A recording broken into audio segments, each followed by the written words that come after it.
Elijah Cross paid $2,940 for one seat at the front of an airplane because his 7-year-old daughter wanted a photograph of her father sitting in the part he helped build.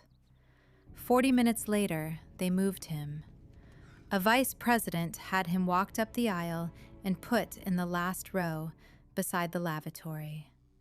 The whole cabin watched him go.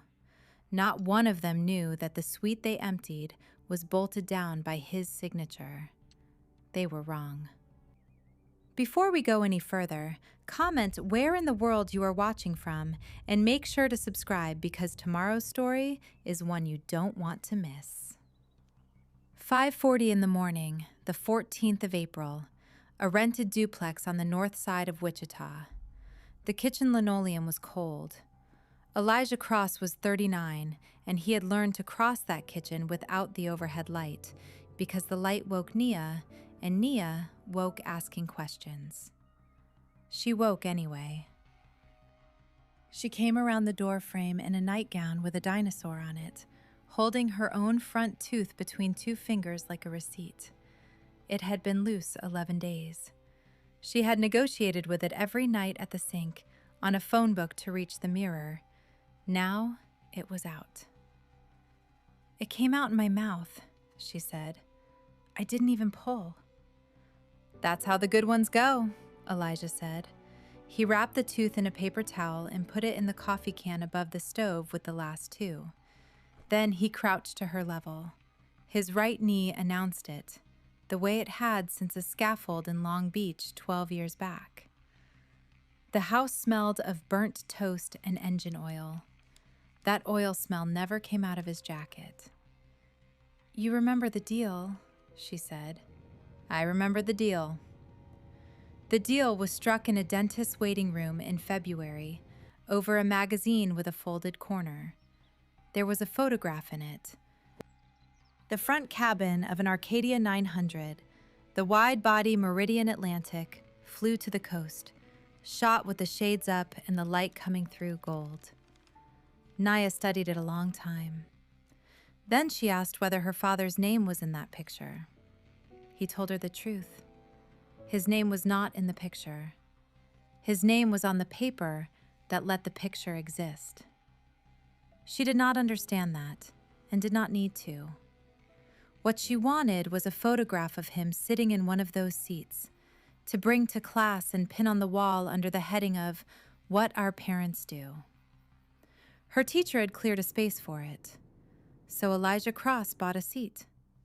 $2,940, one way, seat 2A on Flight 411, Chicago to San Francisco. He had a certification meeting on the coast Wednesday. For 19 years, he had made that trip in the back for $410 and never once minded. He did not tell his manager what the ticket cost. He told Nia's Aunt Verna, who said one word, then said she would take the girl for 4 days. He wore the good coat, canvas, lined, 12 years old, oil in the seams. In the right pocket where it always sat was a piece of brushed steel about the length of a thumb. A seat track fitting, cut down the middle on a bandsaw so you could see inside it. His father cut it. Roland Cross spent 31 years as a sheet metal mechanic at a plant off West Douglas, and when the boys started asking questions, he stopped answering with words.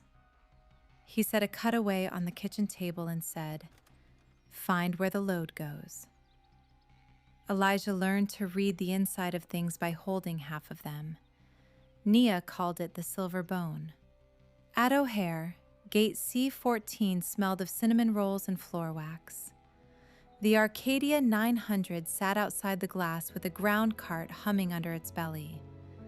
Elijah stood at the window and counted the small windows at the front. 8 of them. The Ascent Suite. 8 per airplane. 91 airplanes across the fleet. A program 2 years old with its name printed on the coffee cups. Elijah knew the floor under those windows better than he knew his own street. He had signed for it. They called first class first, and a gate agent scanned his pass, and the reader made a small green sound. He walked up the jet bridge behind a man in a quarter zip who was on the phone about a closing. The bridge shook underfoot. The cabin air was cold and dry and smelled of new carpet adhesive. That is the smell of money on an airplane. Seat 2A was a shell of brushed composite with a door that shut at shoulder height. A purser named Fei Lang met him at the front. 31 years of flying had taught her to read a passenger's hands before his face. "First time up front?" she asked. "First time," Elijah said. "Then I'm bringing you the good water," she said. Then he did the thing he had done in every cabin he was ever paid to look at, and it started all of this. He looked at the floor. The pedestal shroud on the aft outboard corner did not sit flush on the seat track cover. There was a gap under the trailing edge, 1/4 of an inch, the kind that means the shroud is riding on something with no business being there. Elijah put 2 fingers in it. The shroud edge carried a witness mark, a bright crescent where metal had been rubbing metal a long time. Then he leaned over and looked at the fastener heads. They were the wrong color. Steel fasteners in that installation come plated, a dull silver gold out of the box. What he was looking at was the pale gray of anodized aluminum, milky under the reading light. 4 fasteners, 4 fittings, 1 suite. He had signed the compliance finding for that installation on the understanding that every fitting in it was the -1. The -1 is steel. The -3 is aluminum. Between them sits 1.25 pounds, 410 pounds across the airplane, and the question of whether the floor holds at 16 times the force of gravity going forward. Elijah Cross got down on one knee in the aisle. He took out his phone, turned on the flashlight, put his cheek near the carpet, and photographed the aft outboard fitting of Suite 2A at 8:31 in the morning. Wrong color, wrong gap.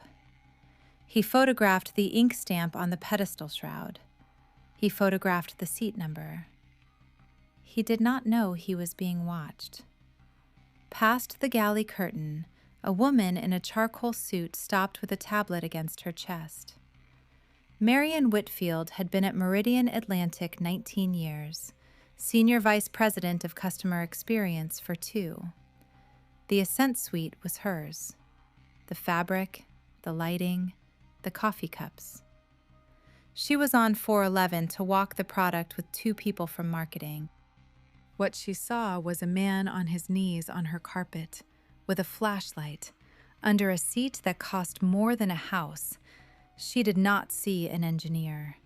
Nobody ever did, and Elijah had stopped expecting it around his 30th birthday. He carried his father's trade on his hands, a shop cloth in his left pocket, a rim of oil under the nail of his index finger from a wheel bearing he pressed Saturday for a neighbor who could not pay. Marion Whitfield came down the aisle. She stopped at his shoulder and looked down at him for 3 full seconds before she spoke. "Sir," she said, "may I ask what you are doing?" Elijah stood up. He took his time because the knee needed the time and because he had learned young that speed reads as guilt. "Looking at your floor," he said. Behind Whitfield, Fei Lang came out of the galley with a glass of water on a tray. She stopped where she was. Nobody had touched the boarding music yet. It was still playing. Marion Whitfield looked at the phone in his hand. "You were photographing the seat," she said. "I was photographing the fitting under the seat," Elijah said. "There's a gap." "There's no gap." "There's a 1/4 inch under the aft corner," he said, "and the hardware's the wrong alloy." Somewhere behind them a man laughed at something on a screen. The galley smelled of coffee starting. Whitfield's face did what faces do when a stranger uses a word they were not expecting. It hardened a half step before deciding anything. "Are you with a vendor?" she asked. "No." "Are you press?" "No." "Then I'd ask you to sit down and keep your phone off my product," she said. "This cabin isn't a photo opportunity." Elijah sat down and put the phone face down on the console. He did not tell her what he did for a living. That was the first place this could have ended, and he let it pass. He had spent a career watching men throw a title on a table and get nowhere. Titles are noise. He put his hand in his pocket and found the silver bone. Whitfield went to the front and had a conversation with Fei Lang that Elijah could hear the shape of, but not the words. Then she got on the interphone. Then she came back down the aisle with a smile assembled somewhere else. "Sir, I've got some good news," she said. "We've had a request for a companion seat, and I'd like to accommodate a family. I can move you to 31C and refund the fare difference today." "There's no one waiting to board," Elijah said. "The door's closed."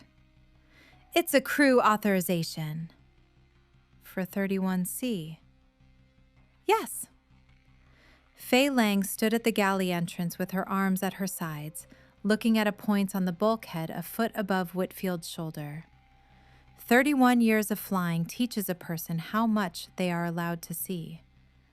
Elijah looked past Whitfield at the seat number, then down at the carpet where he had been kneeling. "Ma'am," he said, "you're not moving me for a family. I've asked you twice to stop photographing a cabin you paid to sit in, and I have an obligation to the other guests." Her voice stayed level, which was worse. "It's a full refund of the difference.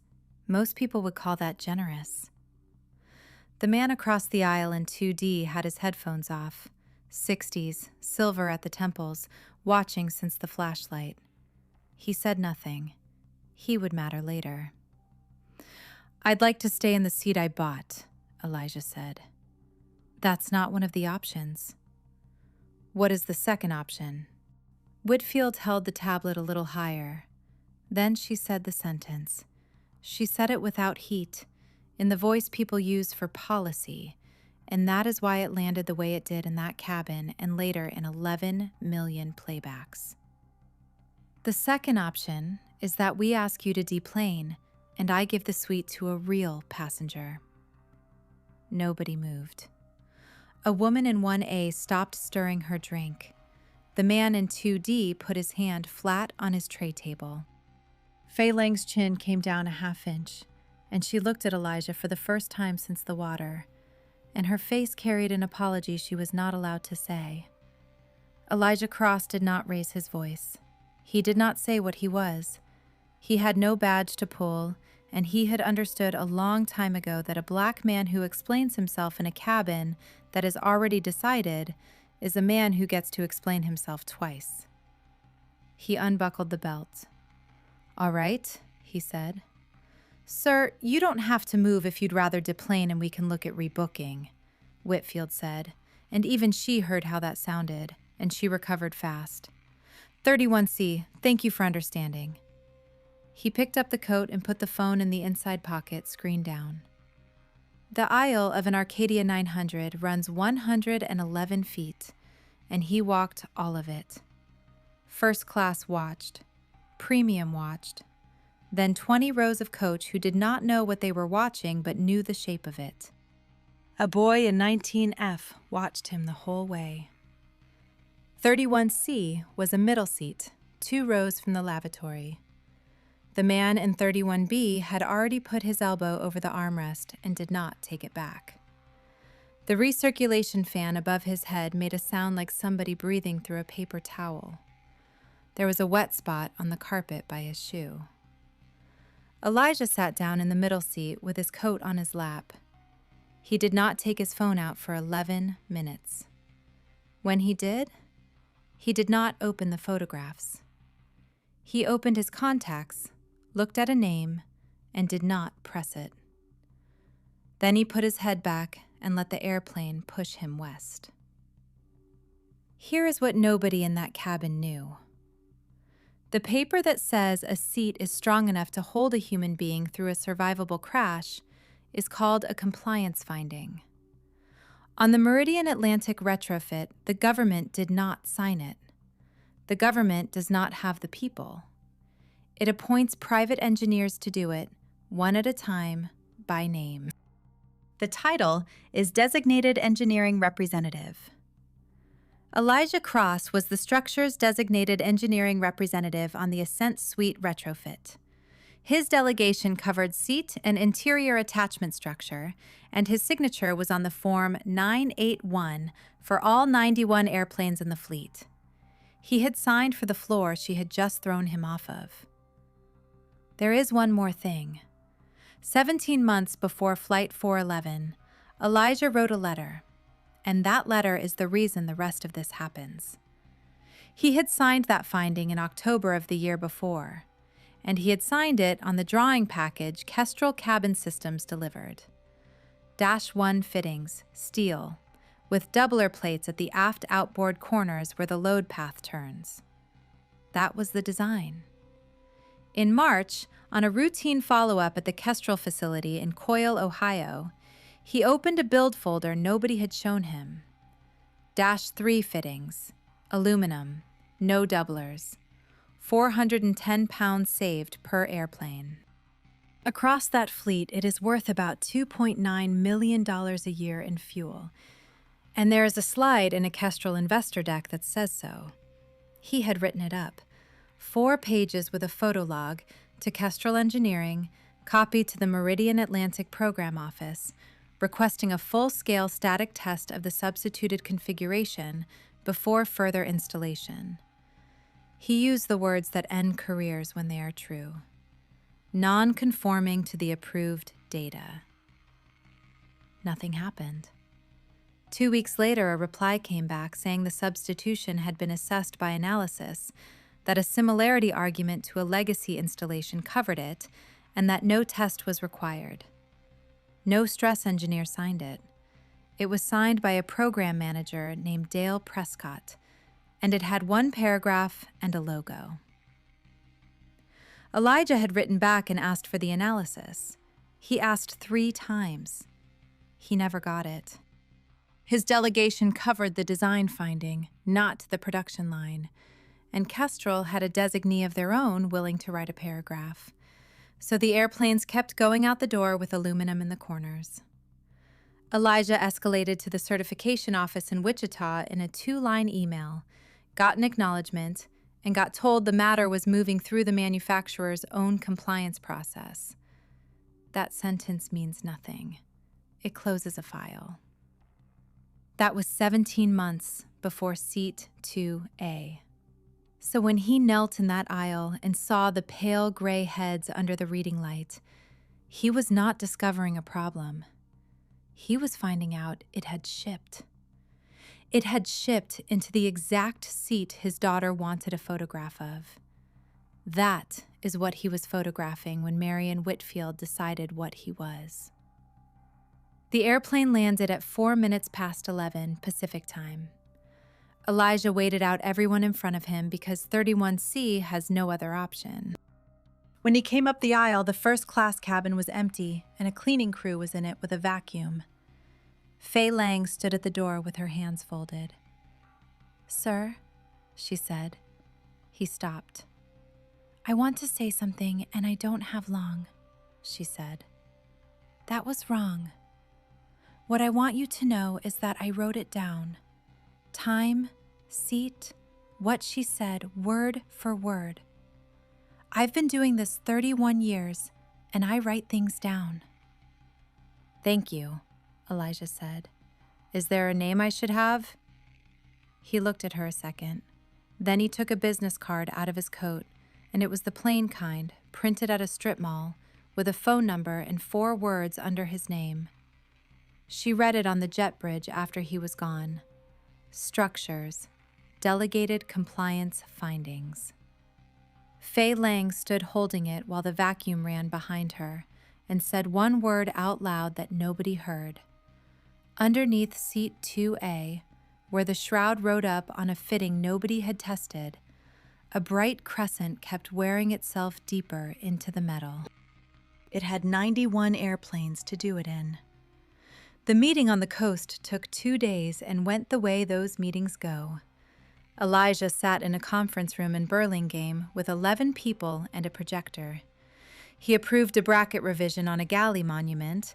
He declined a change to an overhead bin latch until somebody produced a test report, and a woman from the airframer wrote those 2 words down and looked at him a beat too long.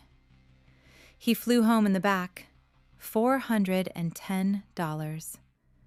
The house smelled like Verna's cooking, which improves a rented duplex more than paint does. Nia came off the couch at him like a thrown ball. There was a gap in the front of her mouth, and she had decided to show it off by talking more than usual. "Did you take the picture?" she said. "Not yet." "Why not?" He set his bag down. He had thought about it on 2 airplanes and settled on the truth, in the size a 7-year-old can carry. "The seat had a problem," he said. "I have to fix the problem before there's a picture." She thought about that. She had her mother's habit of stopping in the middle of a room to think. Her mother had been gone 3 years that June. Elijah never let himself look away when the girl did it. "Is the problem your job?" she said. "Yes." "Then it'll get fixed," she said, and went back to the couch. Verna Cross stood in the kitchen doorway with a dish towel and looked at her nephew's face across 10 feet of bad carpet. She had raised 2 boys and buried a husband. She read faces for a living without calling it that. "What happened on that airplane?" she said. "Nothing worth telling." "Elijah." "They moved me to the back," he said. Verna set the towel on the counter. She did not ask why. She was 61 years old and black in America and had never needed a reason explained twice. What she asked was the other thing. "Did you say anything?" "No." "Good," she said. And then, after a long moment at the sink with the water running, in a voice that had a great deal packed into it, "That's not the same as nothing happened." Monday morning, he was back in the shop. The Cross Structural Group was a leased bay in an industrial park on the east side of Wichita, between a powder coater and a shop that rebuilt hydraulic cylinders. 4 employees, a whiteboard, a coffee maker out of Roland Cross's kitchen with a chip in the handle. On the wall, framed, the letter appointing Elijah a designated engineering representative. Beside it, a photograph of a man in coveralls standing on a wing. The bay smelled of cutting fluid and warm aluminum. There was a test article on a steel table in the middle of the floor, and Elijah spent that whole Monday with it. Here is what a man does when he is told he does not belong in a room. He built the proof. 4 months earlier, he had ordered 8-3 fittings out of Kestrel's own spares channel, on his own money, through a distributor in Tulsa. They came in a bag with a packing slip and no questions. He had a section of real seat track, a hydraulic ram, and a load cell borrowed off Kellogg. It was not a certification test. A real one cost $140,000. He was building the thing that makes people pay for the laboratory. Dub Reeves came in at 7 with 2 coffees, stood over the rig, and made the sound he makes. Dub was 68. He had been a stress engineer at 3 airframers and come out of retirement because his wife told him to leave the house. He had also worked for Roland Cross's foreman in 1981. In aviation, that stops being a coincidence. "You're going to break it," Dub said.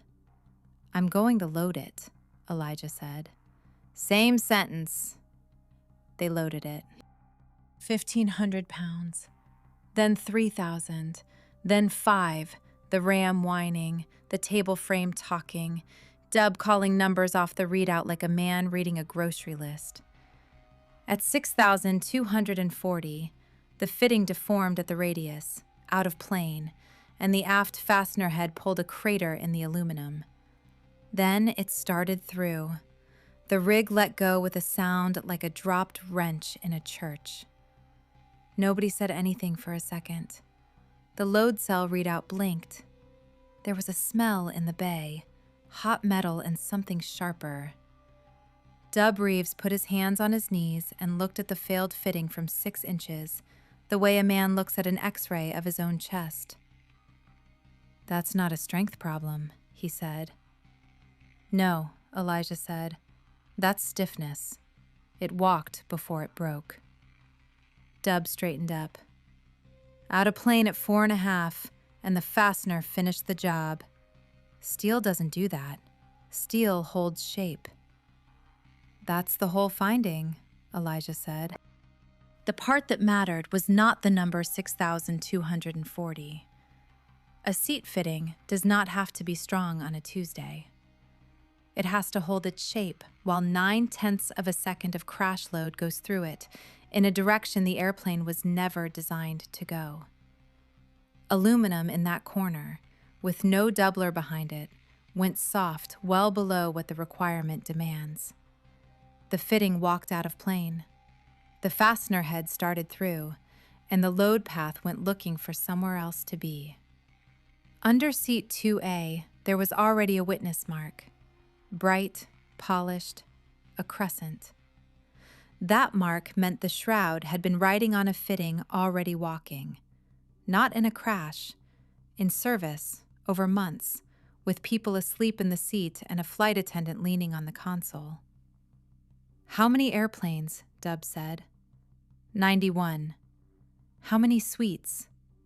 8 per airplane.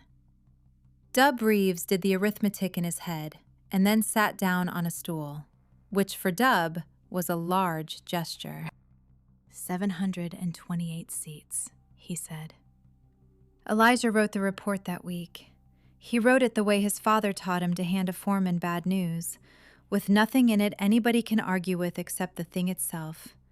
11 pages, load deflection curves, photographs at each step, the substitution notice out of the coil build folder, his memorandum from 17 months earlier, attached whole, with Dale Prescott's 1-paragraph reply behind it.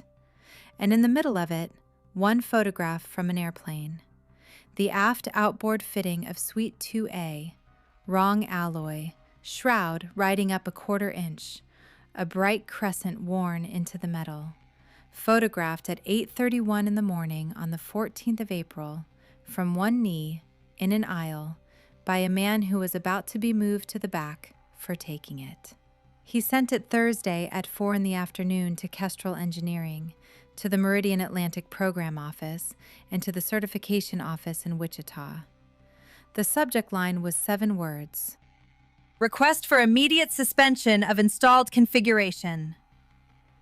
Then he went home and made spaghetti, helped Nia glue macaroni onto a paper plate for a project about the ocean, and did not check his email until she was asleep. Nothing. Friday. Nothing. On Saturday morning at 8:09, his phone rang with a number he did not recognize, and a man's voice said his name wrong twice before getting it right. "Mr. Cross, this is Curtis Lamb. I'm outside counsel for Kestrel Cabin Systems. Do you have a minute?" "I do." "I want to be collegial about this," Lamb said. "There's concern about the report you circulated Thursday. A photograph in it appears to have been taken inside a Meridian Atlantic cabin during boarding." Elijah stood in his kitchen with the coffee can above the stove and 3 baby teeth in it. "That's right," he said. "Were you traveling on company business?" "I was traveling on a ticket I paid for." "Then I'd suggest to you that you were a passenger, not a designee, and that photographing a cabin interior and circulating it with commentary is outside your delegation and possibly a breach of the vendor confidentiality agreement you signed." Lamb's voice stayed friendly through the whole sentence. "Nobody wants this to become a thing about you." There it was. Not a denial of the crescent, a denial of the man who saw it. "Mr. Lamb," Elijah said, Are you telling me the finding is wrong, or are you telling me who took the picture? There was a pause on the line long enough to hear a dog barking somewhere in Ohio. I'm telling you, Lamb said, that this is going to be handled through the proper process. 11 days later, over Nebraska at 33,000 feet, Meridian Atlantic Flight 916 hit the trailing edge of a weather line the crew had asked to route around and been given a heading through. The airplane dropped 400 feet. In the front cabin, 2 suites tore out of the floor. One of them was 2A. So far, this is a story about a man moved to the back of an airplane who went home and did the arithmetic. A photograph, a letter, a broken fitting on a steel table, all of it on paper. Here is what no one at Kestrel could explain afterward. The airplane that came apart over Nebraska was not the one Elijah had been on. Different tail number, different hub, different crew. And it failed in the same corner of the same seat in the same direction at a load nobody would call a crash. Flight 916 left Newark at 6:20 in the evening for Los Angeles. 194 passengers, 8 suites full. Seat 2A held a woman named Adele Ferraro, 73, of Bloomfield, New Jersey, flying to meet a grandson she had never held. She had a paperback open on the console and her shoes off. She had told the purser she had not flown since her husband's funeral. Over Nebraska, the cabin went quiet, the way it does when the flight attendants are told to sit down. The line ran north to south for 140 miles, and the tops were building. The captain asked for a heading around the eastern edge. Center gave him a gap that had closed by the time they reached it. What the airplane flew into was not a thunderstorm. It was the shear on the shoulder of one, the kind of air that shows up on nothing. The Arcadia 900 dropped 400 feet in 11 seconds. In the back, the drop threw a service cart into a bulkhead and put a flight attendant named Rosalind Voss on the ceiling and then on the floor with a broken wrist. In premium, a laptop went through a seat back. In first class, in 2 suites at the aft outboard corner, the floor stopped holding. 2A and 2D came out of the seat track, not free, not flying through the cabin. What happened was worse to look at and better to survive. The aft outboard fittings on both suites deformed out of plane. The fastener heads pulled through the aluminum. The back corner of each seat lifted out of the track and dropped. The suite rotated aft and inboard about 6 inches and stopped, hanging on 2 forward fittings and a wiring harness. Adele Ferraro's seat tipped backward under her with her belt on. She said later, in a deposition, that she thought the airplane had broken in half. She said the sound was a bolt of cloth torn next to her ear. The seat went down on the left and back and stopped. She was looking at the ceiling. Her book was gone, and there was a man's hand on her shoulder from across the aisle. 2D held a retired Air Force loadmaster from Dover named Wallace Yeager, who had spent 22 years watching cargo restraint for a living. Yeager's suite dropped too. He got his belt off, got onto his knees on a tilted floor at 33,000 feet, and looked at the corner of his own seat. Then he took out his phone. That is the video.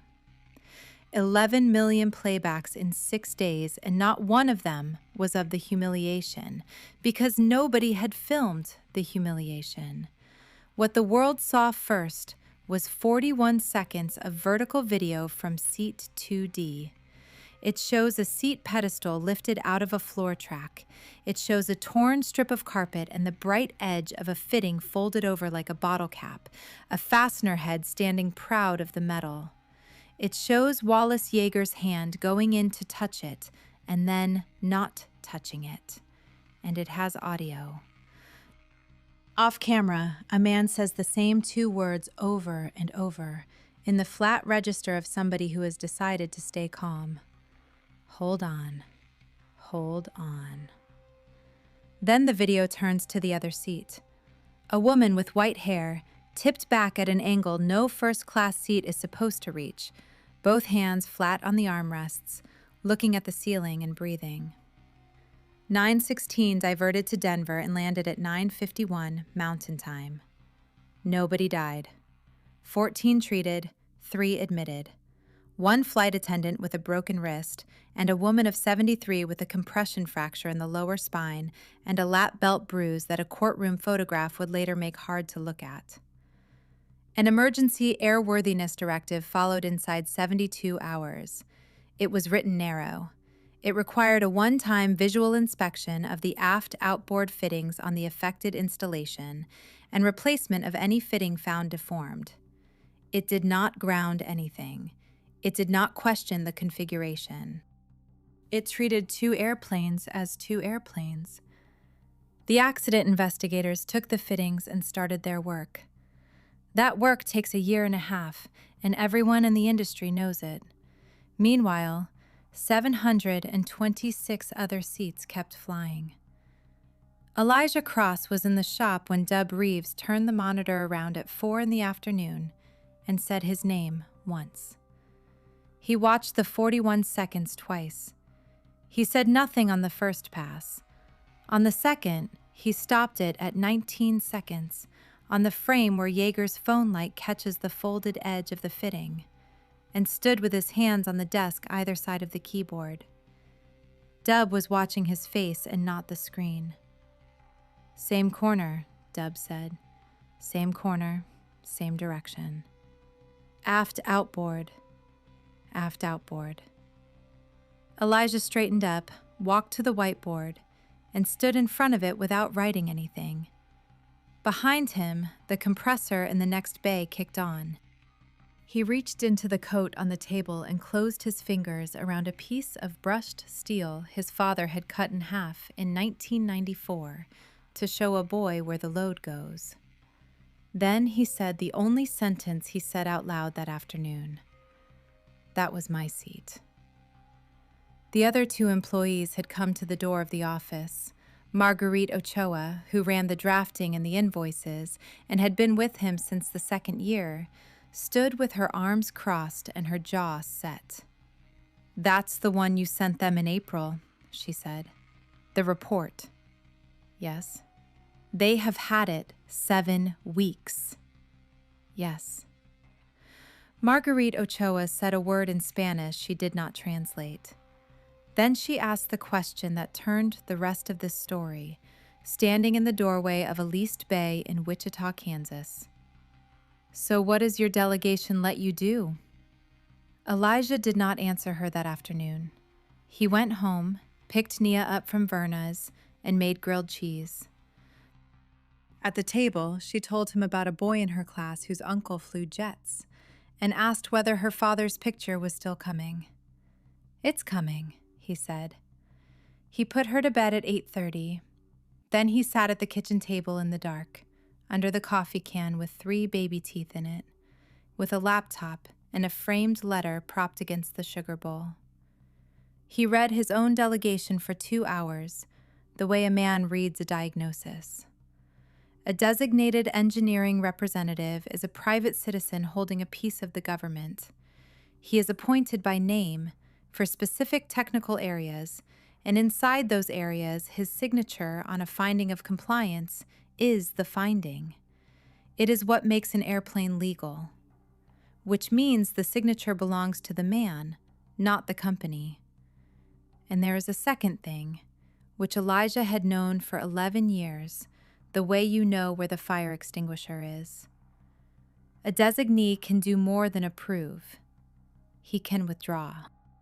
He can tell the certification office in writing that a finding he made no longer stands because the article as installed does not conform to the data he approved. If he does that, there is no valid finding of compliance for that installation. And an airplane with a cabin installation that has no valid finding of compliance is not an airplane with a paperwork problem. It is not airworthy. It cannot carry a passenger for money. Not tomorrow, not in 18 months when an investigation finishes. Right now. 91 airplanes. 280 flights a day. 41,000 people every 24 hours, each one holding a ticket bought on the assumption that a stranger they would never meet had done his job with his name on it. He sat in the dark and understood what it would cost. Not the airline. Him. A designee who pulls a finding on a live fleet becomes the most expensive man in the industry, and the industry has a way of handling expensive men. It does not involve arguing about aluminum. It involves a records audit, a suspension pending review, and 11 people who stop returning calls. 4 employees, a daughter with a gap in her teeth, $11,000 in the account. He closed the laptop at 11:30. Down the hall, Nia had left her light on again. There was a paper plate on the floor by her bed, with macaroni glued to it in the shape of something with too many arms. He turned the light off and stood in the doorway a minute. In the morning, he called the certification office and asked for a meeting. The certification office in Wichita sits on the second floor of a beige building with a flag and a parking lot that floods. The manager of the aircraft certification branch was a woman named Charlotte Bream. She had been an airframe engineer for 22 years before she took a government job, and she carried the tiredness of a person who signs things all day for people who resent her. She gave Elijah 40 minutes on a Wednesday. He put the 11 pages on her desk and did not make a speech. "You're not asking me for a determination," she said when she got to the load deflection curve. "No." "You're telling me you're thinking about pulling a finding." "I'm telling you what I have," Elijah said. "And I'm asking whether your office is going to look at the configuration or at 2 airplanes." Charlotte Bream turned a page. Somewhere in the building, a floor buffer was running. "You know what happens to you," she said. "I do." "I don't think you do. I've watched it 3 times. She closed the folder and put both hands on it. "The company does not argue with the engineering. It argues with the man. They will pull 11 years of your records, find a form where you initialed the wrong box, and that will become the story." "That's about me," Elijah said. "The fitting isn't about me." Bream looked at him a moment. "Give me 2 weeks," she said. "Let me put a request in to the manufacturer for the analysis. If the analysis exists, this ends quiet and you keep your business. And if it doesn't exist, then we'll have a different conversation," she said. "Do not withdraw anything for 2 weeks. If you file that letter today, you will spend a year defending your paperwork, and nobody will read page 4. That was fair advice, and it was honest, and Elijah took it. He waited. He should not have. He knew it inside 9 days. The 2 weeks were the 2 weeks Meridian Atlantic used to build a wall. On the Monday, the airline put out a statement about Flight 916, and it had one sentence in it that would be read aloud in a hearing room 4 months later. It said the event was the result of severe, unforecast turbulence, and that the seat structures performed as designed under loads exceeding certification requirements. The name at the bottom was Marion Whitfield. She had not written the sentence. A vice president of communications named Trent Ashford wrote it. A lawyer shortened it, and the last set of eyes on it was hers, because the Ascent Suite was her product. She had asked one question about it in an email at 11 at night. "Do we know that?" 3 words, no question mark. She got an answer in the morning from a director in the program office saying engineering had confirmed the loads. Engineering had confirmed nothing. A program manager at Kestrel named Dale Prescott had told a Meridian Atlantic director the analysis existed. The director told communications. By the time it reached Whitfield's screen, it was a fact with no author. She hit send at 8:40 in the morning. She had a call at 9. Kestrel Cabin Systems moved another way. Kestrel moved like a company whose general counsel has already read the April report and found the one sentence in it that costs $80 million. They started with the records. On the 12th of June, Cross Structural Group received a letter initiating a records audit of every finding issued under Elijah's delegation for 11 years. Procedural, polite, copied to nobody. Charlotte Bream had not started it. It came down from a regional office on a complaint referral out of Kestrel's compliance department, alleging that a designee had conducted unauthorized surveillance of a proprietary cabin and circulated images outside a confidentiality agreement. Every finding, 11 years, 216 of them. Marguerite Ochoa printed it, put it on his desk without a word, and went to get the file boxes down off the shelf above the plotter. That is what an audit is, not a trial. A request for 11 years of your work in a form you build by hand while you are trying to make a living. Elijah lost 17 working days to it. Then, the phone stopped ringing. If this story is touching your heart, like the video and tell me in the comments what you would have done. The way a small engineering firm dies is not dramatic. There is no letter. A program manager in Everett calls to say they will keep a bracket in-house this quarter. A completion center in Fort Worth that had used him 8 years is pausing outside delegated support while it consolidates vendors. Then, Hollis calls from a seat manufacturer in Michigan. 3 years of monthly calls about rail loads, and now he cannot talk. Then he says something else. Somebody's telling people you're under investigation, Hollis said. I don't know who. That's a records audit, Elijah said. I know what it is. I'm telling you what it sounds like when it gets to me. By the first week of July, Cross Structural Group had lost 4 contracts and had $11,000 in the account.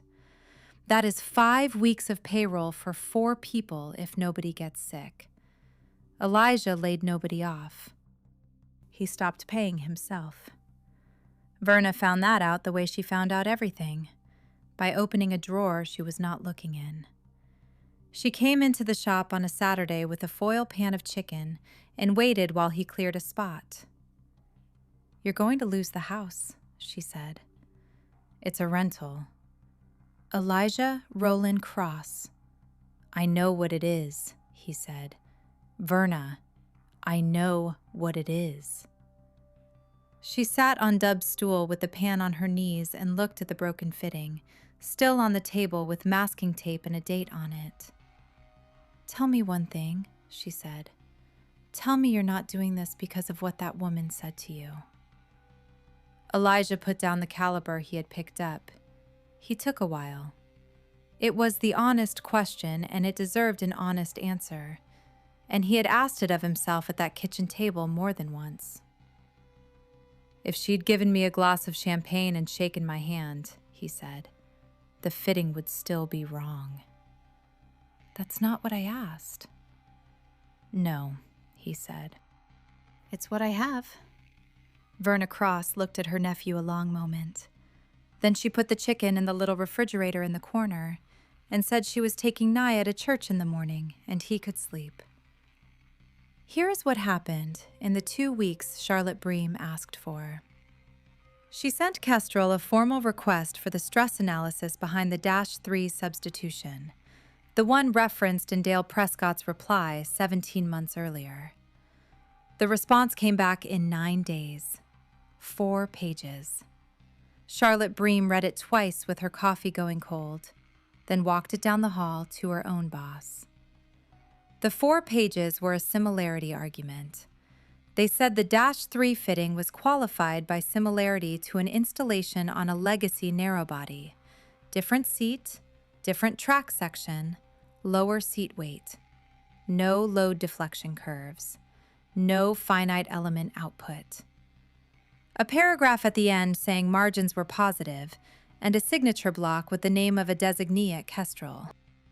The date under the signature was the 11th of June, 9 weeks after the seat came out of the floor, and 17 months after Elijah asked for it. Somebody had finally written the analysis that was supposed to exist before the first airplane flew. Charlotte Bream called Elijah at 4:50 that afternoon. "I have the analysis," she said. "And?" "It's dated the 11th of June. Neither of them said anything for a second. Outside his window, a truck was backing up somewhere with the beeper going. "Charlotte," Elijah said, "is your office going to act on that?" "My office will route it for technical review, and that takes between 4 and 7 months. I am telling you that as a fact and not an excuse." Her voice was steady, and something under it was not. "There are people above me who have decided this is an accident investigation and not a certification problem." Elijah looked at the whiteboard. Somebody had written a number on it weeks earlier, and nobody had erased it. 728. "Then I know what I have to do," he said. "Elijah." "Thank you for the 2 weeks," he said. He hung up and sat there while the light went orange across the bay floor. Next door, the powder coater shut down for the night with 3 long hisses of air.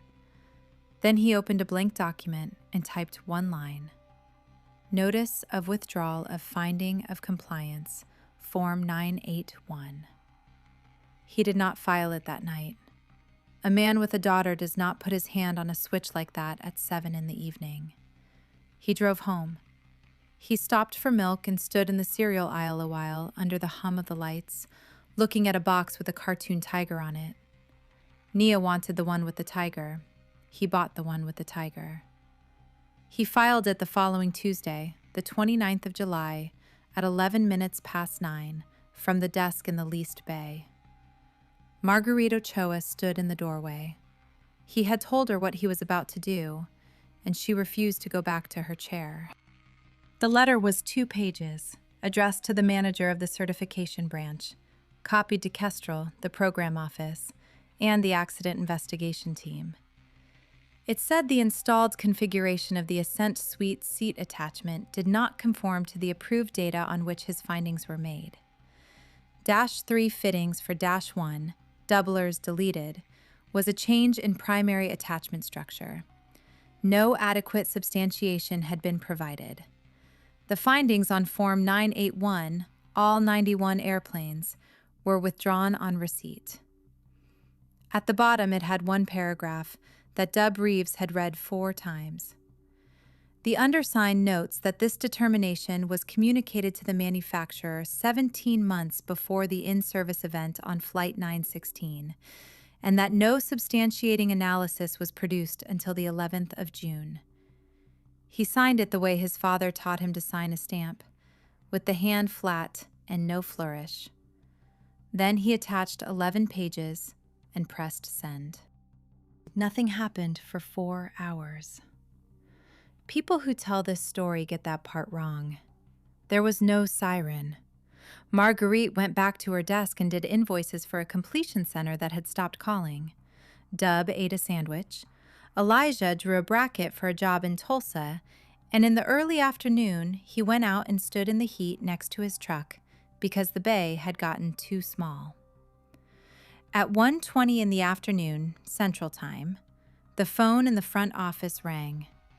It kept ringing for 9 days. The first call was Charlotte Bream. She said 4 words before anything else. "I have your letter." Then she told him to stop answering his phone until he heard from her. And then she said something that was not procedure. "Elijah, you were right and you were early. I am going to remember that both ways. The second call was Curtis Lamb, and the collegial voice was gone. He used the phrase tortious interference twice and said once that they would be seeking sanctions against the delegation. Elijah listened to all of it, said he would refer the call to counsel, and hung up. He did not have counsel.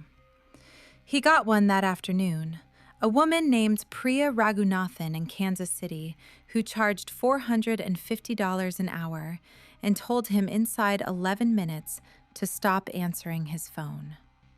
Here is what a withdrawn finding does, and the machinery is the whole story. An airplane flies because a chain of paper says it complies with the regulations.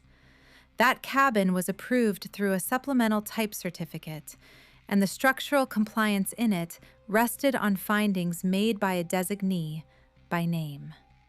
Take the finding away, and nothing holds it up. The airplane does not become dangerous at that moment. It becomes illegal. An air carrier may not operate an aircraft in passenger service that is not in conformity with its approved type design. Not while an investigation runs, not while lawyers argue. The regulation requires it, and so do the airline's own operations specifications.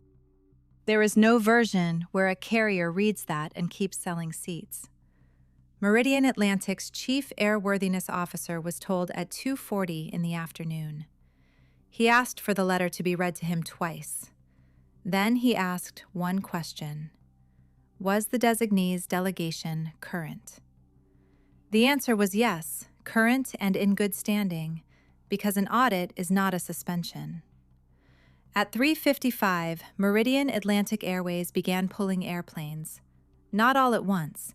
Airplanes stop where they land. Flights already airborne continued to destination, and then each one arrived and did not leave again.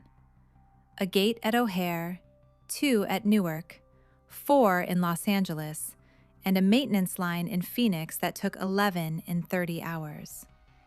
91 airplanes, 280 flights a day. By Wednesday evening, Meridian Atlantic had canceled 460 flights. By Thursday morning, the number was in the news, with a word in front of it that airlines cannot survive for long. The word was grounded. The stock opened Thursday down 19%. Now the part that matters more than the number. It happened in a conference room on the 14th floor of a building in Atlanta at 7 on the Thursday morning. 19 people. The chief executive, a man named Halbert Voss, sat at the head of the table and asked the question all of them had been waiting to hear somebody ask. How did we not know this? Nobody answered for a moment. Then a woman from the program office slid a document toward the middle of the table.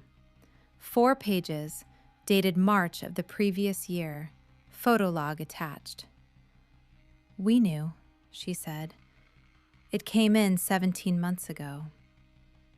Marion Whitfield was in that room because the Ascent Suite was hers and her name was on the statement about severe unforecast turbulence. She had spent 12 hours discovering that the sentence was not true. She read the memorandum upside down from where she sat, and she got to the signature block, and she stopped. Elijah R. Cross. Designated Engineering Representative, Structures. She knew the name. That is the thing.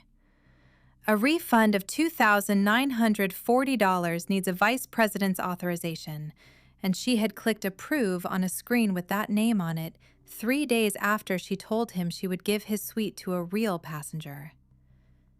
Marion Whitfield sat in a conference room on the 14th floor and did the arithmetic.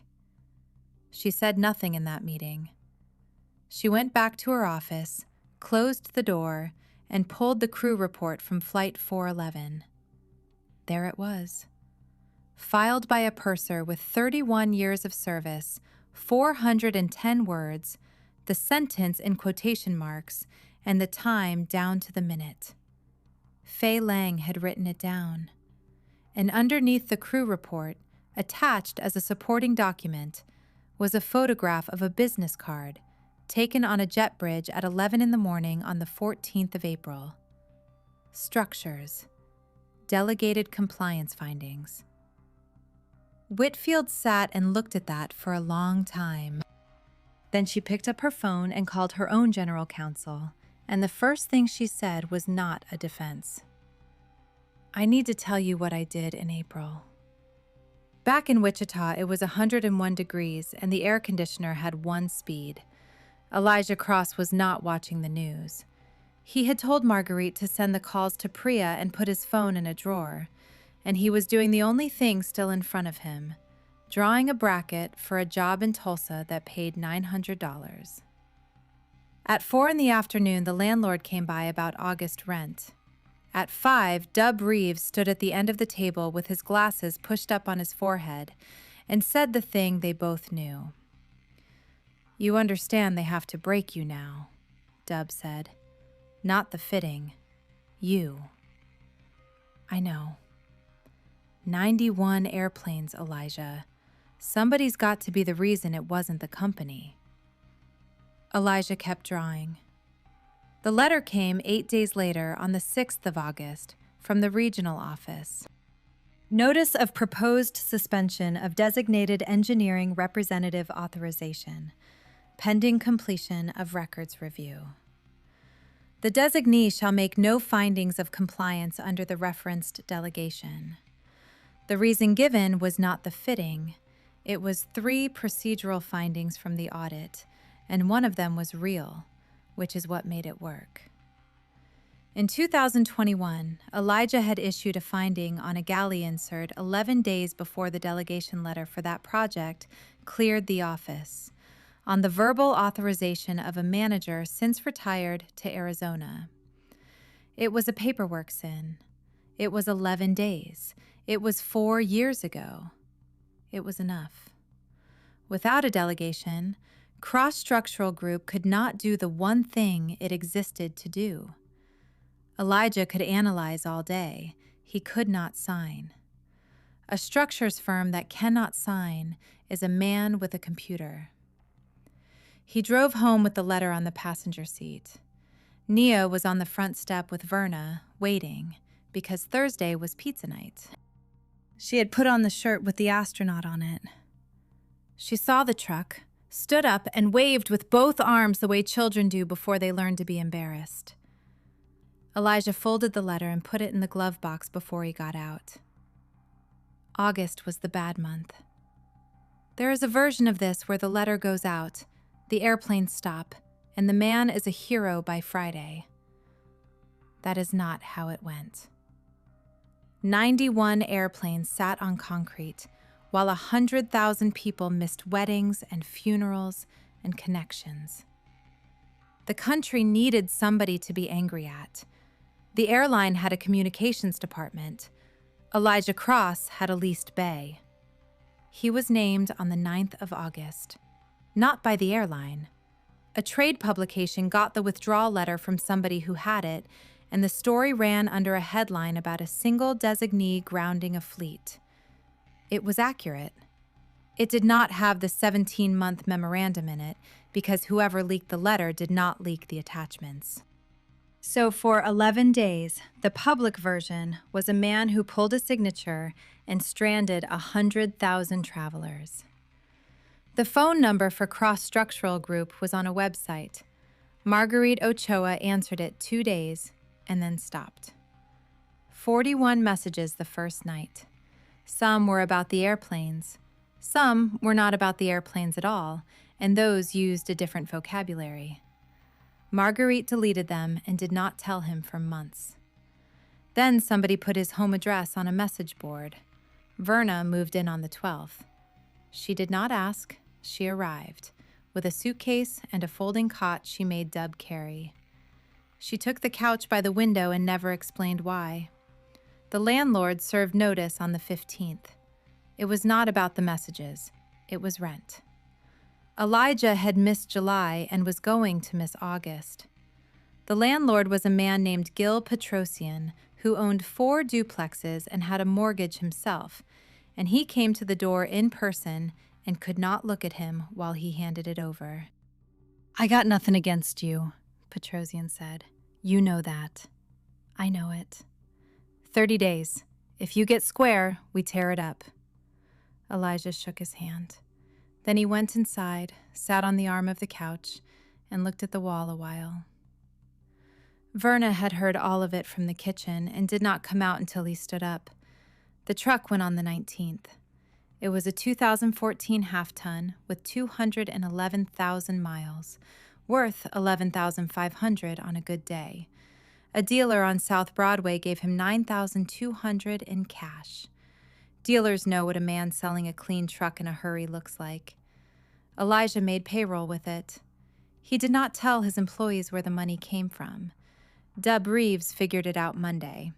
He looked out the bay door at a parking lot with no truck in it, came inside, and said nothing. At lunch, he put a folded check on Elijah's keyboard and walked away. That evening, Elijah put it back in Dub's coat pocket. They went on like that for a week, which is what pride looks like between 2 engineers. The deposition was the 21st. Kestrel had filed against him in Ohio for tortious interference and breach of a confidentiality agreement. And the point was not to win. The point was 7 hours with a court reporter, 4 lawyers, and a bill he could not pay. They started with the photograph. "Mr. Cross, on the 14th of April, were you an employee of Kestrel Cabin Systems?" "No." "Were you acting under a delegation at the time you took the photograph in seat 2A? "No." "So you were a private passenger photographing a proprietary interior?" "I was a private passenger who recognized a non-conforming installation," Elijah said. "That's not what I asked. It's what happened." They came back to it 11 times. They asked whether he had a financial interest in a competing seat program. They asked whether he had ever been disciplined, read him the galley finding, and asked him to explain it.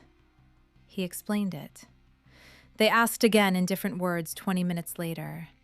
Then, at 4 in the afternoon, a young associate at the end of the table asked something that was not on the list.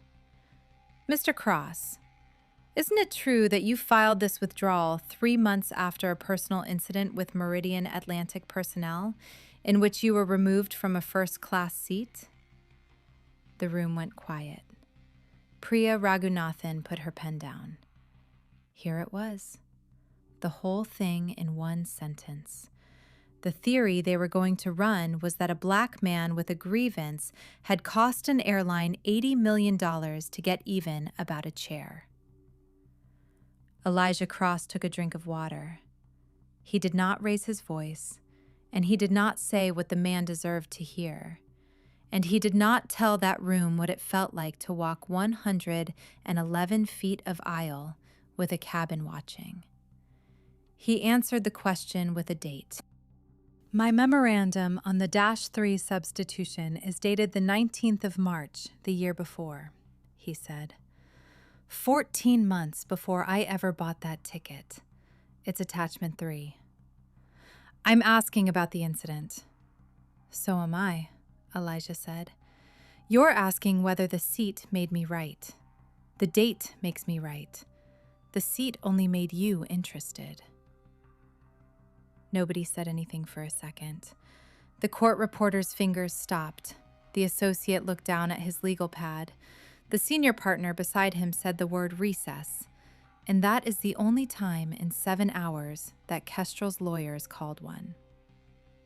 Priya walked him out to the elevator and then did the thing lawyers do not do. She stopped in a public hallway and said a true thing. "They will settle this," she said.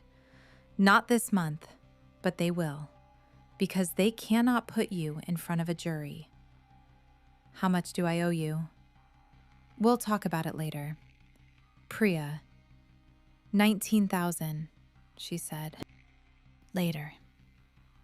He rode the bus home from the station, which took an hour and 11 minutes with a transfer at Central. Now the part that hurt. It did not happen in a conference room. It happened on a Tuesday evening in the kitchen of a duplex under a notice to vacate. It took about 90 seconds, and Elijah Cross would have traded every airplane on the ground to get them back. Nia had a project due. The paper plate with macaroni had turned into a poster board about the ocean, 2 weeks of work, and it needed a photograph of a parent for the corner where it said, "What our parents do." She had waited 5 months for one particular photograph. "Is it still coming?" she said. "Not that one," Elijah said. "That one's not coming." She was sitting at the table with a glue stick in her hand. She did not cry. She went very still and looked at the poster board. And then she asked in a small, flat voice, and it was not the question he was braced for. "Did they let you keep your job?" Elijah put down the dish he was drying. He crouched at the side of the table on the knee that worked. Verna stood in the doorway behind him and did not come in. "Not right now," he said. "They took the part of it where I get to sign my name." "Because of the picture you took?" "Because of what was in the picture." Nia looked at the glue stick. 7 years old, gap in the front teeth, hair her aunt had done on Sunday. "Was the seat broken?" "Yes." "Would it have broke with a person in it?" "It did," he said. "In a different airplane. A lady got hurt." "Is she okay?" "She's going to be." His daughter thought about that a while, the way her mother used to stop in the middle of a room. Then she pulled the poster board toward herself and picked up her pencil. She wrote in the empty corner in the enormous crooked letters of a first grader, checking the spelling twice. "My dad finds what is broken." Elijah Cross read it upside down from where he was crouched. He did not say anything.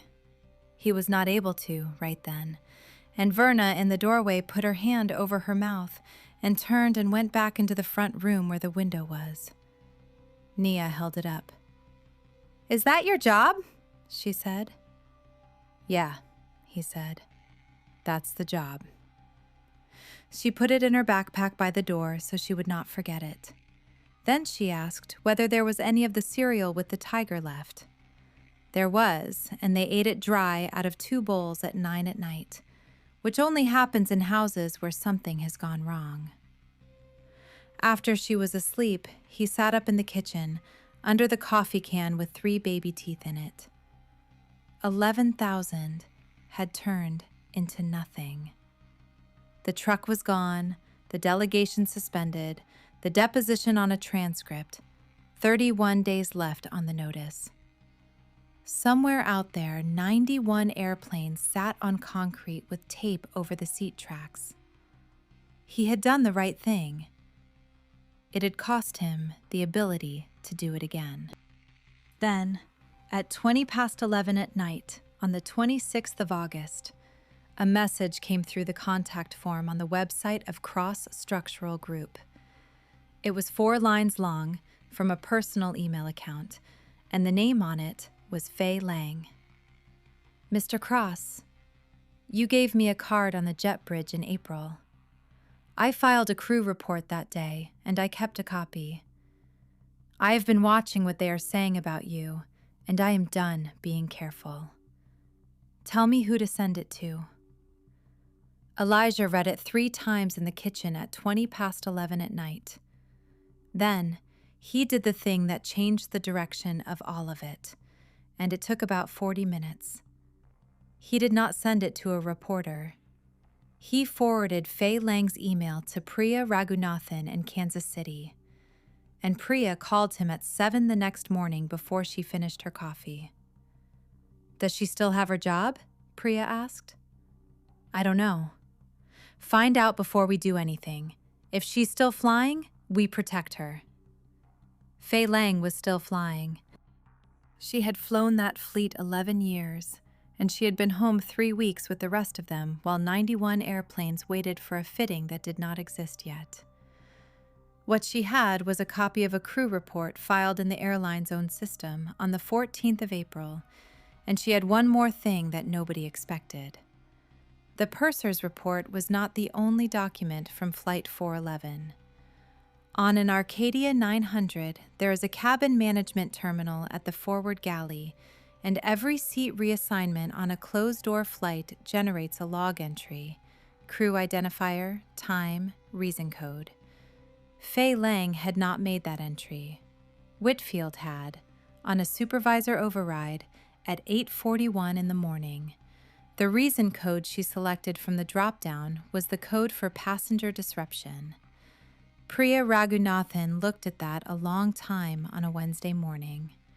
Then she called the general counsel of Meridian Atlantic Airways.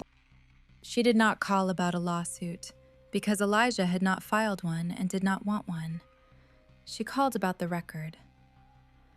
"Your senior vice president logged my client as a disruptive passenger," Priya said. "He photographed a non-conforming primary structure and reported it to your program office. Your own crew report contradicts your log entry. I am not asking for money today. I am asking what you intend to do about a false document in your system." The general counsel asked for 24 hours. He got back to her in 9. Meridian Atlantic had opened an internal review. The log entry would be corrected, and the airline would like to arrange a conversation. Then he said one more sentence. "There is also a hearing," he said. "You should know that your client is going to be called." Here is what had been happening in Washington while a man in Wichita sold his truck. A congressional subcommittee had opened an inquiry into delegated compliance. That happens every few years and produces a report nobody reads. This time it had a grounded fleet, a woman with a compression fracture, and 11 million playbacks. The hearing was set for the 17th of September. The witness list had 6 names: the chief executive of Meridian Atlantic, a vice president of engineering from Kestrel, the branch manager from Wichita, Charlotte Bream, an accident investigator, Wallace Yeager, the loadmaster out of Seat 2D, and Elijah R. Cross, designated engineering representative, structures, delegation suspended. He flew to Washington on the 15th of September in Seat 31C on a different airline, on a ticket the subcommittee paid for. Verna kept Nia. He carried a canvas coat with oil in the seams and a piece of brushed steel in the right pocket. He did not buy a suit. The one from his father's funeral still fit. The hearing room was smaller than it looks on television. It smelled of floor polish and warm electronics. He sat at a long table with a microphone and a glass of water. Behind him, in the second row, sat Fei Lang in uniform. She had asked her union whether she could wear it there and been told there was nothing that said she could not. 2 seats down, Dub Reeves sat with his hands folded on his belt. Marion Whitfield was in the 4th row, and she was not there to testify. The airline had not put her on the list. She asked to come, her own counsel told her not to, and she came anyway on a personal ticket, with her badge in her purse and her name still on a press release about severe, unforecast turbulence. The chief executive went first. Halbert Voss read a statement about safety being a value and not a slogan, announced a retrofit program, and apologized to passengers for the disruption and to Adele Ferraro by name.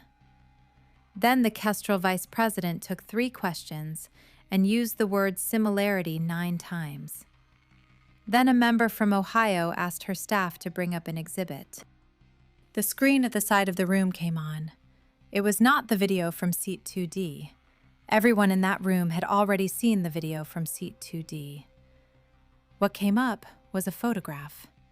Knee-height, harsh flashlight, the aft outboard corner of a first-class suite, a shroud riding up 1/4 of an inch, 4 fastener heads the pale gray of anodized aluminum, and a bright crescent worn into metal. In the corner of the image, in small white type, was a timestamp. 8:31 in the morning, the 14th of April. "Mr. Cross," the member said, "is that your photograph?"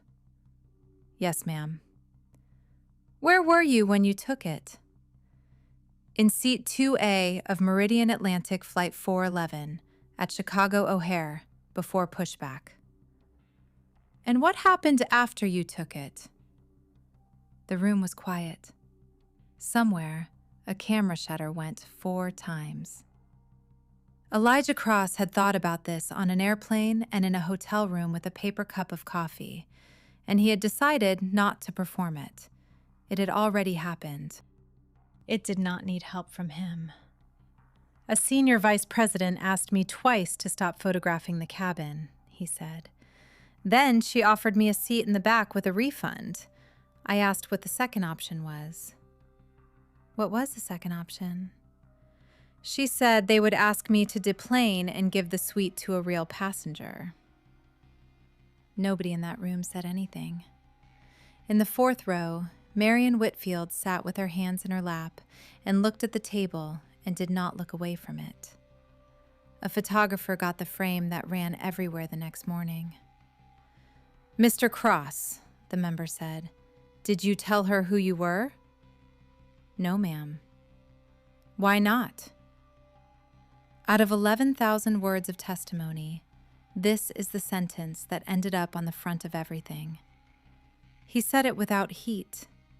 It was the voice a man uses for a fact he has lived with a long time. "Because the fitting was wrong, whether she believed me or not," Elijah said. The room stayed quiet a second longer than rooms do. The member from Ohio looked down at her notes. Then she asked the last question in that line, and she took her time with it. "You were the engineer who approved that seat installation." "I made the findings of compliance for the attachment structure, yes." "And the seat you were removed from was held to the floor of that airplane by your signature." "By my signature," Elijah said. "On hardware I never approved." What followed took 2 hours and was documents. The memorandum from March of the previous year, read into the record. Dale Prescott's 1-paragraph reply, read into the record. The 4-page analysis dated the 11th of June, 9 weeks after the seat came out of the floor. Charlotte Bream testified that her office had requested that analysis and received it after the event.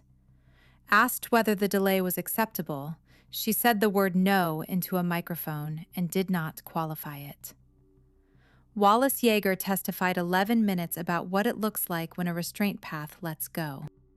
Near the end of the afternoon, a member from Michigan put the whole thing in one place, and he addressed it to the chief executive. "Mr. Voss, your company received this engineer's warning 17 months before that seat came out of the floor. Then you moved him to the back of an airplane for looking at it. Can you explain to me what your process is for finding out that you're wrong?" Halbert Voss did not have an answer. He said he would provide one in writing. There was one more thing that day, and it happened in a hallway. Elijah came out at 4:30 with Priya beside him. There were cameras at the far end and a young man with a phone walking backward in front of them. Marion Whitfield stood against the wall by a window with her coat over her arm, waiting, in a hallway where anyone could see her do it. Priya put a hand on his sleeve to steer him past. Elijah stopped. Marion Whitfield had rehearsed something on the airplane. Everyone does. What came out was not it. "Mr. Cross," she said, "I'm the person who moved you." "I know who you are." She had her coat over her arm and both hands on it. Down the hall a camera was going and she had to know it. And she did this anyway. which is the only part of Marion Whitfield's conduct that anybody ever defended. "I said a thing to you in April that I have not been able to put down," she said. "I have spent 4 weeks looking for a version of it I could explain. There isn't one." Elijah stood there and let her finish. "I read your March memorandum on Thursday," she said. "I approved the refund on your ticket 3 days after that flight, and I did not read the name. It was a line on a screen." She stopped, and then she said the true thing, which cost her more than the rest. "It would not have mattered if I had. I would have thought it was a coincidence." "Maybe not," Eliza said. "I'm sorry. Not for the seat. For deciding what you were." The hallway had a window at the end with September light coming through, and the two of them stood in it. Priya Raghunathan had stepped back and was studying a fire evacuation map. Elijah Cross did not tell her it was all right, because it was not. He did not tell her about 111 feet of aisle, or a poster board with a corner filled in by pencil, or a truck sold on South Broadway for $9,200. He did not shake her hand. He gave her a small nod, one movement, down and up. Then he said the only thing he said to her: "Fix your process." He walked out with Priya into the afternoon, and Marion Whitfield stood in the hallway with her coat over her arm for a while after they were gone. What happened over the next 11 weeks was not a courtroom. It was arithmetic, which is worse for a company because arithmetic does not care how anybody feels. Start with the airplanes.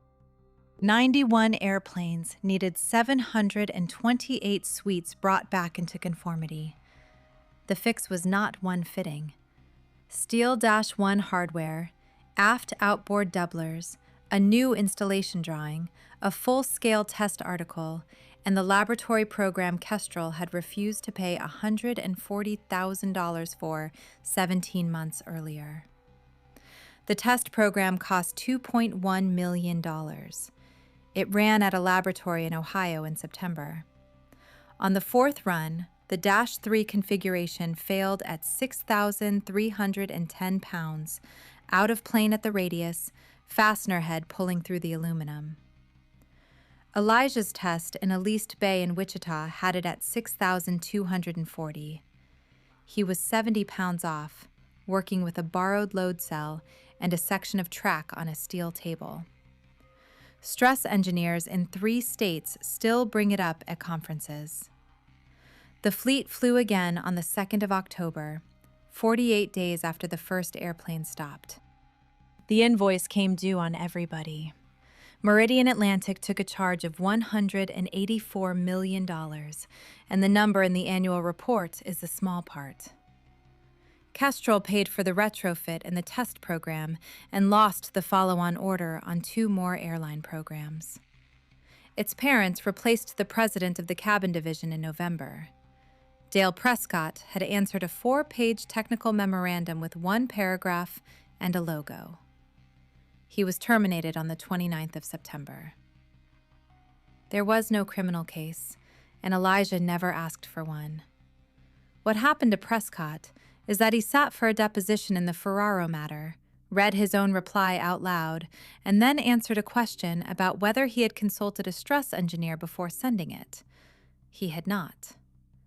The designee who signed that 4-page analysis had his delegation revoked in December. That is permanent in this industry. It is the end of a career at 54. Marion Whitfield resigned on the 12th of November.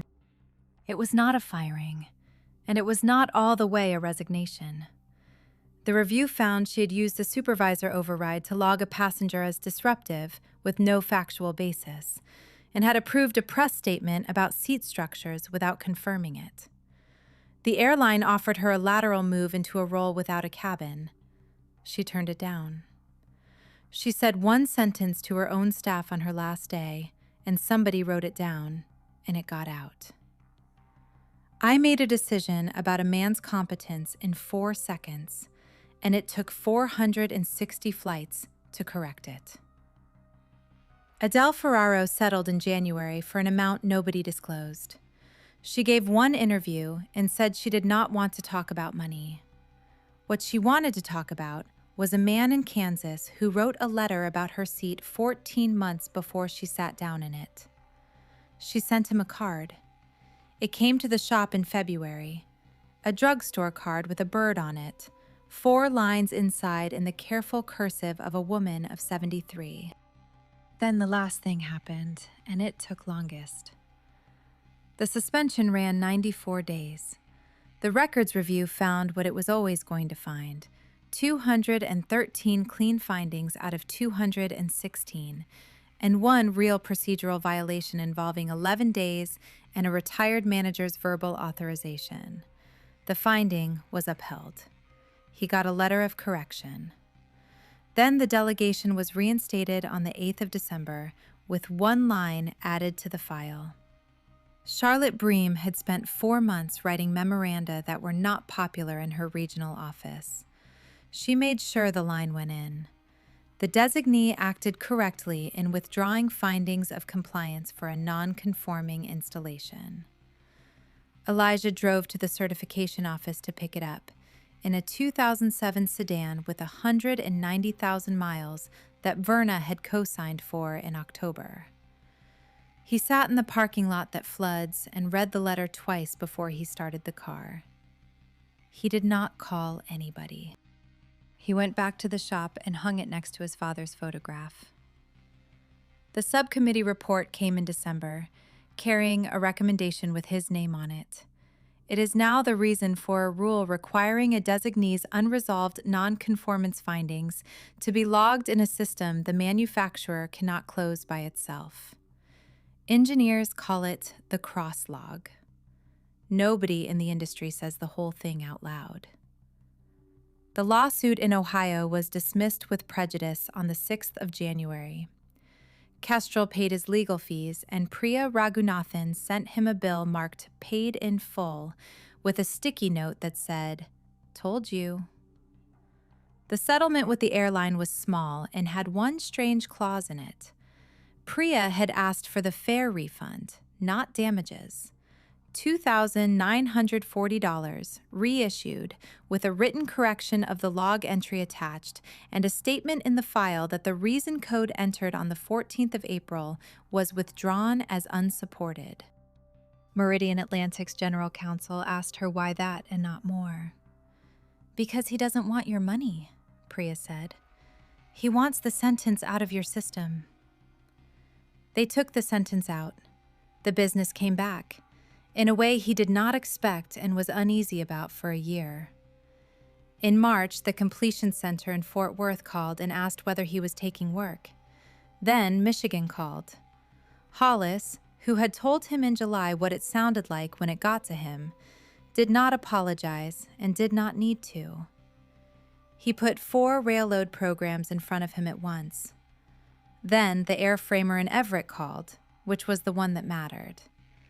By the following summer, Cross Structural Group had 11 employees and had moved across the industrial park into a building with a real conference room. Marguerite Ochoa runs the office, has a title, and has a parking space with her name painted on it, which she pretended not to care about for 2 days. Dub Reeves retired again in the spring and comes in on Tuesdays. There is a piece of aluminum on a shelf in the new conference room with masking tape on it and a date in marker. Clients ask about it. Elijah tells them it failed at 6,240 pounds and stops there. Doug tells them the rest in the parking lot, if they seem worth telling. The photograph happened in June, 14 months after Gate C-14. It did not happen the way anybody planned. Nia Cross turned 8 in May and lost 2 more teeth, and the coffee can above the stove got crowded. They never moved out of the duplex. Gil Petrosian tore up the notice in October when Elijah caught the rent up. In February, when he could have gone anywhere, they stayed.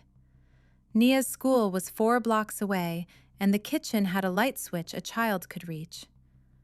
Verna went back to her own house in November and comes for Sundays. The photograph happened because of a work trip, a rail load program in Seattle, 2 days at the airframer that had called in the spring. Nia's school let out on the Thursday, and Elijah asked whether she wanted to come along and sit in a hotel with her aunt. What she asked was whether they were flying on a Meridian Atlantic airplane. "We could," Elijah said. "They fly that route. Do you want to?" He thought about it standing at the sink. It is not a small question, and she was old enough to have asked it on purpose. "I don't mind them," he said. "It's a good airplane. The floor's right now." So they flew Meridian Atlantic to Seattle on the 11th of June in row 31. That is where he has always flown. 2 seats up front cost $5,880, and there is nothing up there he needs. Nia had the window, he had the middle.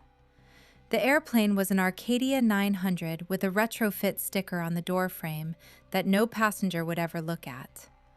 Elijah looked at it while they boarded, the way he looks at everything. Then he sat down in 31C. He did not go up front. He did not ask to see the cabin.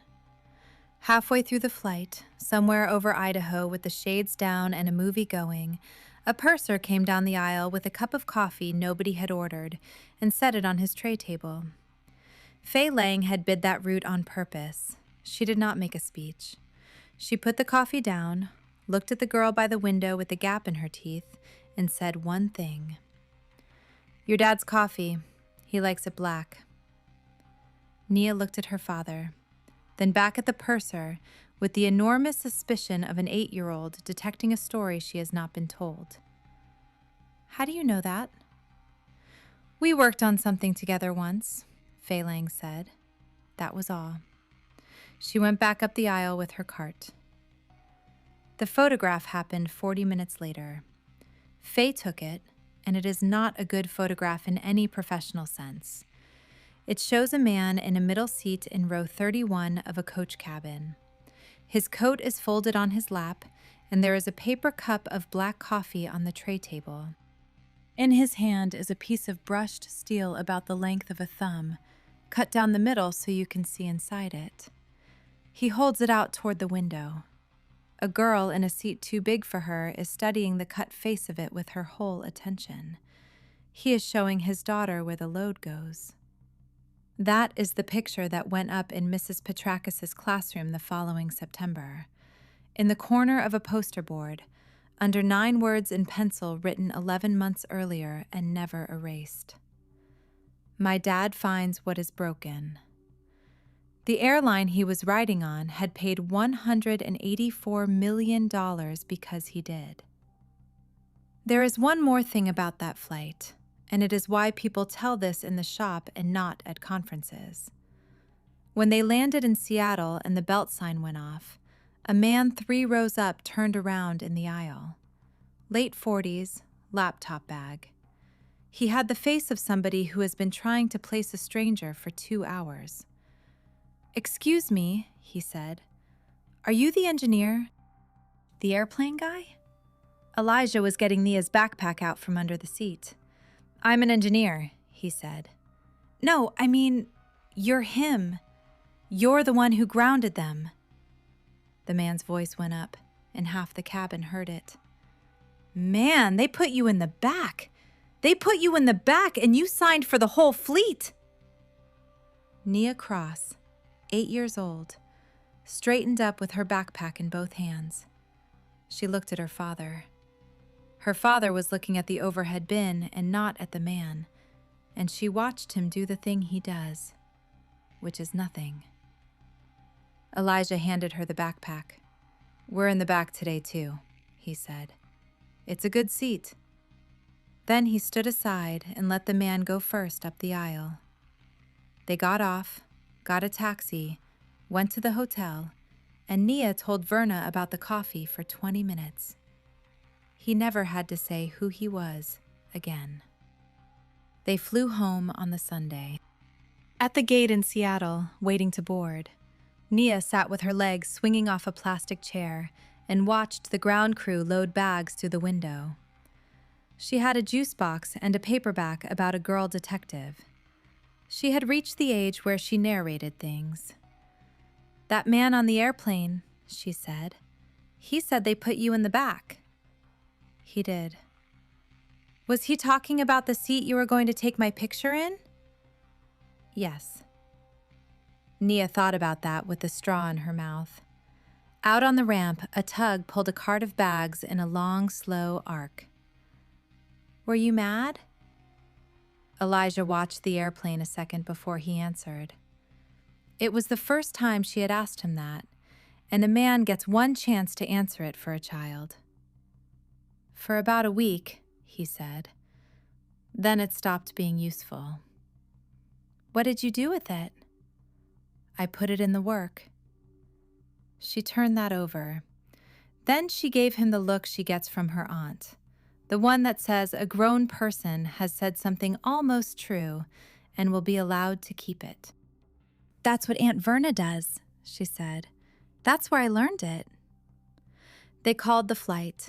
Nia put her juice box in the trash and took his hand out of habit, and they walked down the jet bridge and turned right at the door, past the 8 small windows at the front, and kept going.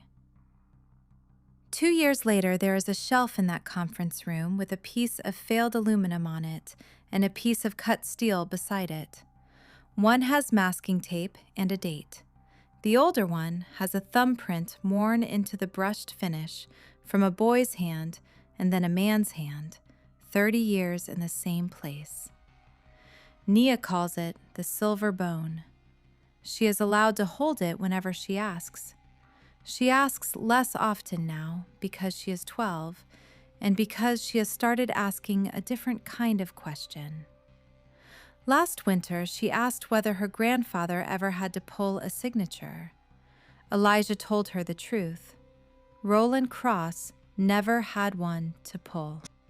He spent 31 years doing the work with his hands and telling foremen things they did not want to hear from a man with a lunch pail. Not one of those foremen ever had to stop an airplane because his father never let it get that far. "So he found what was broken too," Nia said. "Every day of his life." "Did anybody listen to him?" Elijah took a while with that one. "Sometimes," he said. "Not always. That's why I got the license." There is a framed letter on the wall of that conference room, beside a photograph of a man in coveralls standing on a wing. It has a line in it about a designee acting correctly. Clients read it while they wait. Most do not know what it means, and Elijah has never explained it to one. The coffee maker with the chip out of the handle sits in the new kitchen area. It still works. Marguerite has tried to replace it twice. I hope you enjoyed that story. Like the video and subscribe so you do not miss the next one. Elijah Cross still flies in the back. He still looks at the floor. And every so often, on some airplane at some gate, a man in a canvas coat gets down on one knee in an aisle with a phone light, and a flight attendant asks him what he is doing, and he tells her the truth, and she believes him or she does not. The metal does not care either way.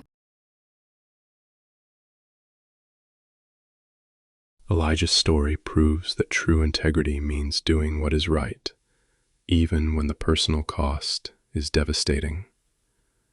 He was judged by his appearance, humiliated in public, and punished for exposing a danger. Yet he never allowed anger or pride to distract him from protecting innocent lives. His quiet courage is especially powerful because he did not act for revenge. He had warned the companies about the faulty hardware long before the incident in first class. In the end, Elijah showed that a person's worth is not determined by where others think he belongs, but by the principles he refuses to abandon.